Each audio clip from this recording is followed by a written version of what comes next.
Quand tu es dans une pièce sombre, tu ne vois pas forcément tout ce qui se passe autour de toi. Mais quand tu allumes la lumière, tu peux voir qu'il y a une partie d'obscurité et une partie lumineuse. Puis quand tu bouges la lumière, cette partie lumineuse bouge elle aussi, et la part d'ombre bouge en même temps.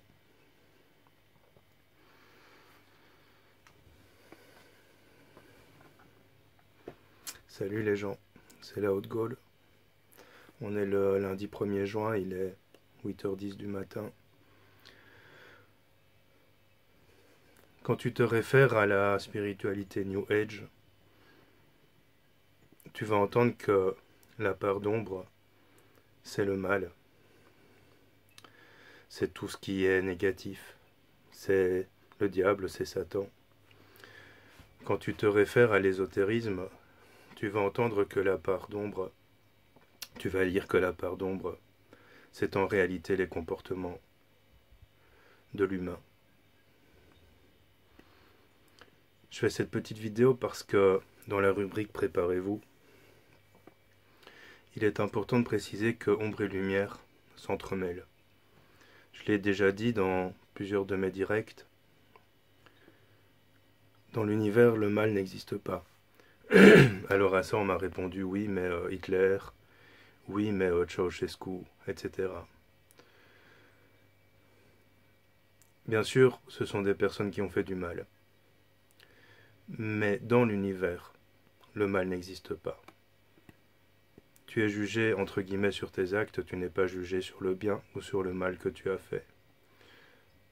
Et quand tu as fait du mal, tu as souvent commis ce mal en accord avec l'univers. Parce que malheureusement, c'est le mal qui fait évoluer.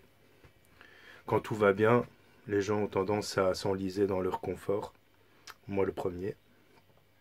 Quand tout va bien, les gens ont tendance à refuser le changement. On ne peut pas construire quelque chose de nouveau sur des décombres parce que il restera toujours la trace énergétique de ces décombres et de ce que c'était avant. Pour construire quelque chose de nouveau, il faut une purge, il faut un nettoyage. On vit une période où cette purge se passe par des peuples qui se réveillent et se révoltent, par des maladies, par des conflits entre ceux qui font ce qu'on leur dit et ceux qui ne veulent pas le faire. Et ça, c'est une purge. Personnellement, je l'ai déjà dit, affirmé, et je le gère et je l'accepte totalement. Ma part d'ombre est à 50% et ma part de lumière est à 50%. Regarde. Rien que sur cette image, j'ai une part d'ombre et une part de lumière. Certains en seront effrayés parce que ils vont voir un visage à moitié éclairé et ils vont penser parce que on a été géré, on a été nourri, on a été éduqué à ça, qu'il y a quelque chose de malsain. L'ombre ne se définit pas par ce que tu dis. L'ombre se définit par ton comportement. Tu peux avoir un discours, entre guillemets, négatif, entre guillemets, anxiogène, mais un comportement bienveillant. L'ombre va se définir aussi par la manière dont tu le reçois. C'est-à-dire que sur le même discours, certaines personnes vont le recevoir de manière positive, en se disant chouette, merci d'avoir prévenu, je vais pouvoir me préparer. Et d'autres personnes vont le recevoir de manière négative, en se disant mais c'est un oiseau de mauvais augure, il ne parle que de négatif. L'ombre ne se définit pas par ce que tu dis, l'ombre se définit par ce que tu fais. Tu sais, je vais te prendre un exemple bateau, mais quand tu regardes parfois certaines personnes qui, du jour au lendemain, ont pété un plomb, et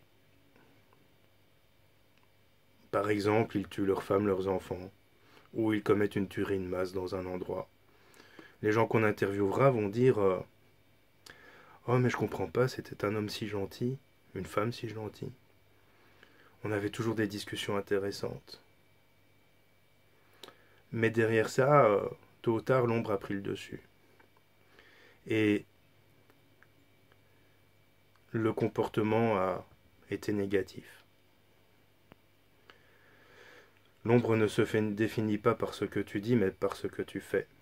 Autrement dit, par tes comportements, par tes actes. Et même si de temps à autre, puisqu'on est 50% ombre, 50% lumière, c'est ça, le yin et le yang, on peut être très gentil, aider son voisin, ça n'empêche pas qu'on puisse battre sa femme le soir. C'est pas mon cas évidemment, mais c'est un exemple. Ça n'empêche pas qu'on puisse abuser d'un enfant. Ça n'empêche pas qu'on puisse agresser une autre personne parce qu'elle ne porte pas de masque. Simplement parce qu'on est conditionné comme ça. Parce que les médias jouent leur rôle. Ta préparation va consister aussi à émaner ta lumière. Parce que l'ombre ne se définit pas par ce que tu dis, mais aussi par ce que tu rayonnes. Autrement dit, par l'énergie que tu dégages. Évidemment, cette énergie ne peut pas correspondre à tout le monde. C'est-à-dire que certaines personnes vont estimer que ton énergie est anxiogène. D'autres personnes vont estimer que cette énergie est bienveillante, apaisante, simplement parce qu'on ne peut pas correspondre à tout le monde. Quand tu te réfères aux écrits, aux textes, on te dira que l'ombre c'est la bête. La bête c'est quoi? C'est les comportements bestiaux de l'être humain. Parce que s'en prendre à d'autres personnes c'est bestial. Parce que se battre pour manger c'est bestial. Parce que se battre pour un rouleau de papier de toilette c'est bestial. Parce que se battre pour un pot de Nutella à moitié prix, c'est bestial. Ça, ce sont les zones d'ombre, les parts d'ombre. Par contre, la même personne qui s'est battue pour avoir 4 pots de Nutella en a peut-être offert 2 à des gens qui lui sont proches. Alors ne viens pas me faire le discours sur le Nutella, c'est pas bien, tu tues des orang-outans, renseigne-toi, tu verras que ce n'est plus vrai aujourd'hui. Ça le fut, mais ça ne l'est plus. C'est pas le discours ici, je t'emploie une métaphore. Et donc peut-être que dans leur part d'ombre, ils se sont battus pour faire plaisir à d'autres personnes.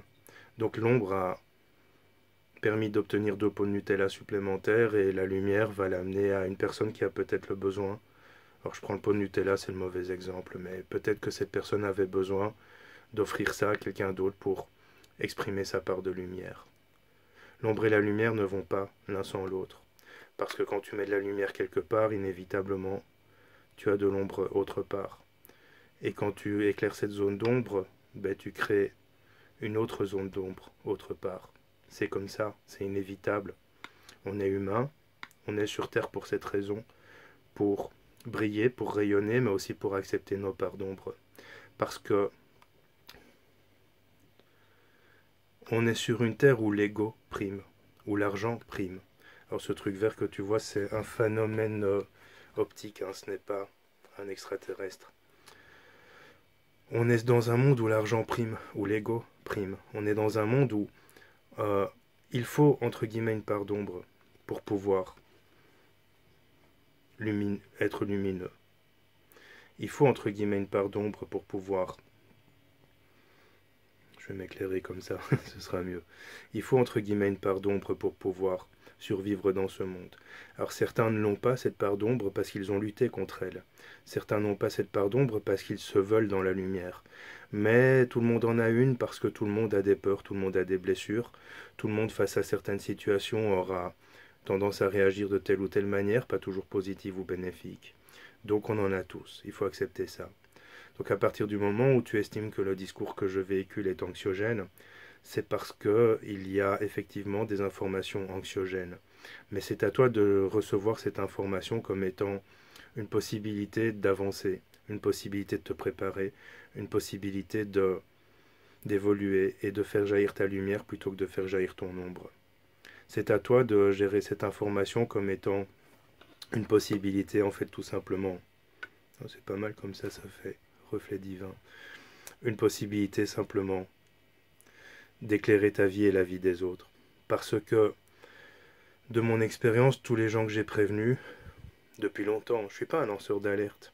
Je m'estime plutôt un formateur, mais c'est mon rôle parallèle au rôle de médium, c'est plutôt une de mes missions de vie. Mais il n'en reste pas moins que, sur 100 personnes que j'ai pu prévenir dans ma vie, 30 n'ont plus voulu me voir, 40 m'ont trouvé anxiogène et 30 autres se sont dit chouette, je vais me préparer. Certaines personnes aujourd'hui me remercient parce que, alors je dis pas ça pour me flatter, ça ne c'est pas le cas, mais certaines personnes aujourd'hui me remercient parce que grâce à moi, ou en tout cas grâce aux informations que j'ai pu transmettre, qu'elles furent médiumniques ou autres, elles ont pu se préparer et ne sont pas surprises aujourd'hui de ce qui survient.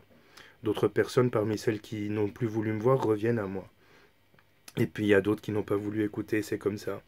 Quand on parle d'éveil, on parle d'étapes aussi à l'éveil. L'éveil, c'est en fait une prise de conscience d'abord, ça commence par là. Et il y a des étapes à ça.